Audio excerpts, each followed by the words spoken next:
آفتاب صاحب، جیسا کہ علامہ صاحب نے فرمایا کہ ہر دور کے تقاضے تھے جس کے مطابق اللہ تعالیٰ نے شریعت، کتاب، نبی کے اوپر اتارا.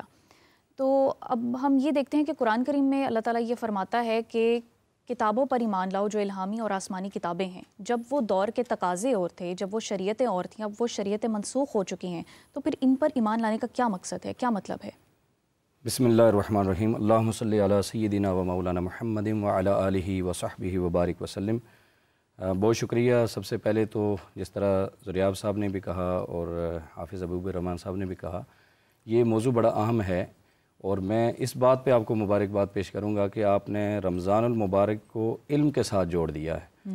عام طور پہ رمضان سے مراد روحانی عبادات، تہجد، نوافل، صدقات و خیرات لیے جاتے ہیں، لیکن آپ نے اس کو علم و حکمت اور کتابوں اور ان کے میسیجز کے ساتھ جوڑ کر لوگوں کو دراصل فہم قرآن کی طرف آپ نے ایک سٹیپ لیا ہے. یہ بہت ضروری بھی ہے اور اس وقت کا تقاضا بھی ہے.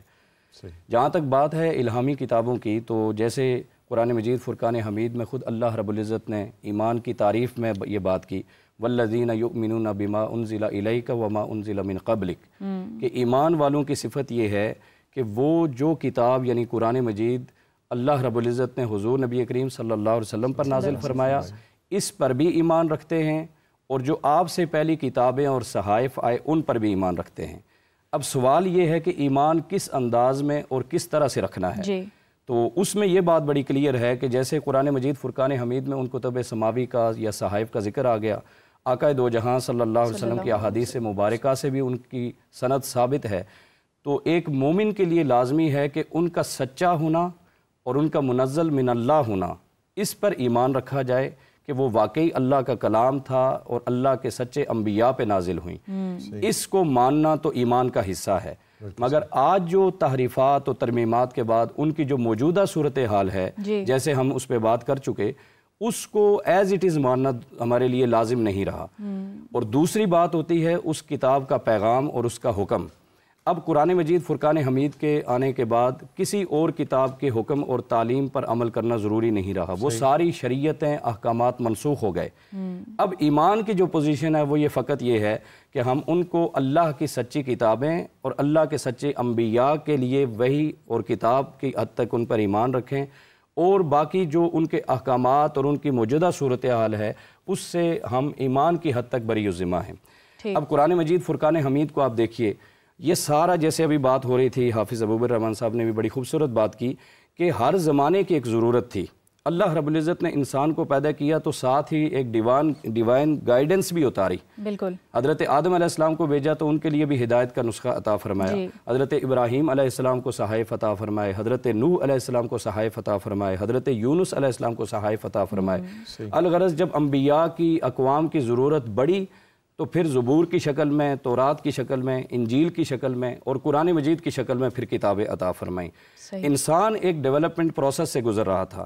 ہر زمانے میں انسان کی ضروریات مختلف تھی. جیسے جیسے ضروریات بڑھتی چلی گئیں، زمانہ ترقی کرتا گیا، چیلنجز آتے گئے، ویسے ویسے اللہ رب العزت کی طرف سے بھی تعلیمات اترنی شروع ہو گئیں، صحائف اترنا شروع ہوئے.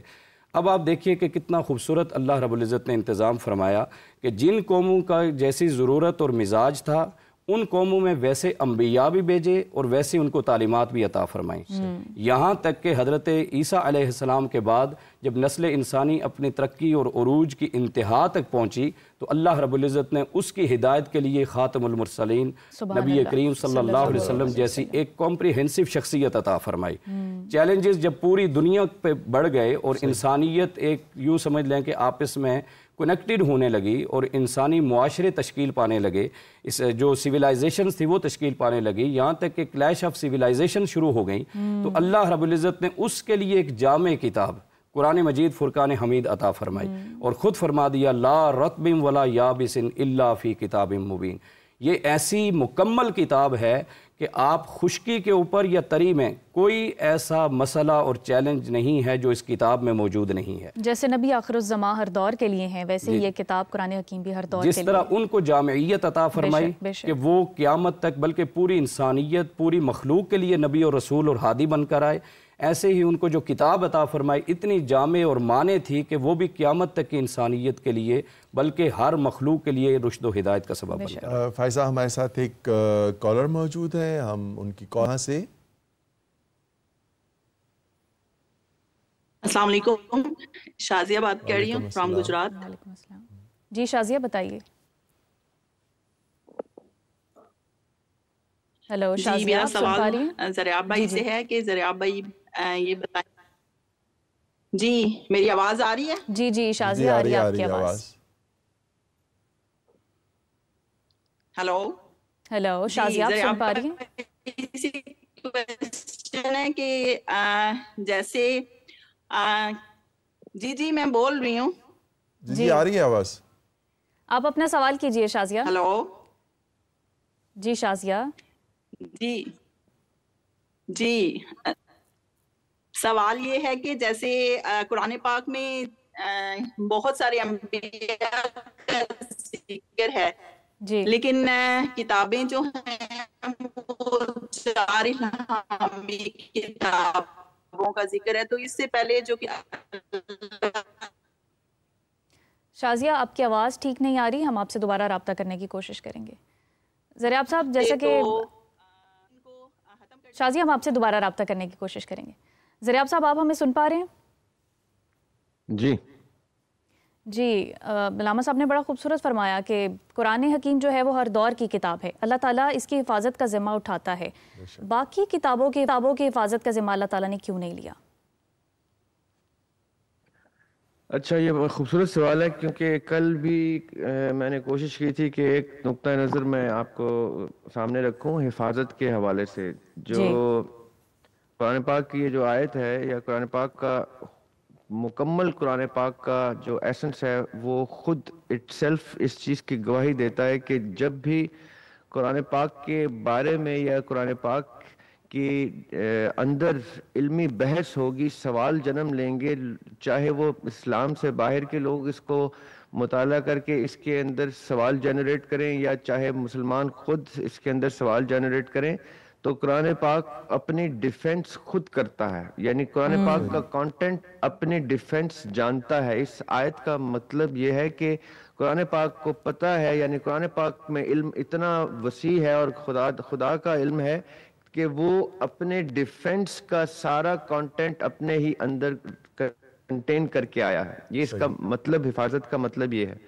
یعنی اب جب ہم اس نقطہ نظر سے اگر دیکھیں کہ آج اگر کوئی بائبل پڑھنے والا، انجیل پڑھنے والا قرآن پاک کا مطالعہ کرتا ہے اور اس کے دل و دماغ میں کچھ سوالات آتے ہیں، تو قرآن پاک کا کانٹینٹ اپنی ڈیفنس خود سے کرے گا اور ان سوالات کا جواب دے گا۔ شرط قرآن نے یہ رکھی ہے کہ اس میں نشانیاں ان کے لیے ہیں جو عقل رکھتے ہیں، جو تدبر کرتے ہیں، جو تفکر کرتے ہیں، جو سوچتے ہیں، جو اس کو اللہ تعالیٰ کا کانٹینٹ سمجھنے کے بعد اس سے ہدایت لینے کی کوشش کرتے ہیں۔ جو ہدایت لینے کے لیے اس رستے پہ نہیں آتا یا اس کتاب کو نہیں کھولتا، اس کے لیے آف کورس اللہ تعالیٰ نے اور پہنچے گا جہاں ہدایت کی روشنی ملتی ہے۔ اب آپ کا سوال کہ باقی کی کتابیں دیکھیں، باقی کی کتابوں کا ڈیفنس قرآن نے خود دے دیا۔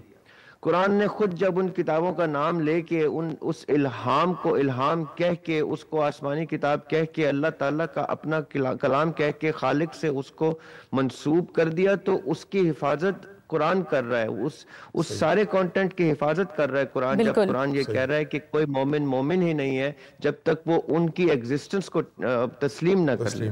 اب فرق کہاں رہ جاتا ہے کہ جب ہم قرآن پاک کی یہ چیز پڑھتے ہیں یا دین کی یہ ان تعلیمات کے مطابق، وہ ایمان مفصل کے مطابق جب ہم ان کتابوں کو ڈھونڈتے ہیں، تو ان کتابوں کی جو سچویشن ہمارے سامنے آتی ہے وہ ایسی آتی ہے کہ جیسے میں اگزامپل دیتا ہوں کہ جیسے ہم قرآن پاک کی بے بہا تفاسیر پڑھتے ہیں جو مختلف مفسرین کی ہوتی ہیں، یا ہم مختلف احادیث اور روایات پڑھتے ہیں، اسی طرح ان کتابوں کا مقدس ہونے میں کوئی شک نہیں، ان کا الہام ہونے میں کوئی شک نہیں، لیکن ان کی اتنی انٹرپریٹیشنز، ان کی اتنی تفاسیر آ چکی ہیں کہ وہ اپنی اوریجنل لینگویج عبرانی تک میں اس طرح سے موجود نہیں ہے جس طرح سے قرآن پاک اپنی عربی میں موجود ہے ابھی الحمدللہ۔ یعنی ہو سکتا ہے، اس میں کوئی شک نہیں، یہ بھی قرآن پاک کا ایک معجزہ ہے، اور باقی کتابوں میں واقعی واقعی ایک بہت کمپلیکسٹی جو ہے وہ ڈیولپ ہو چکی ہے اور سمجھنے میں بہت مشکل ہوتی ہے. ذرا آپ صاحب یہاں سے کنٹینیو کریں گے.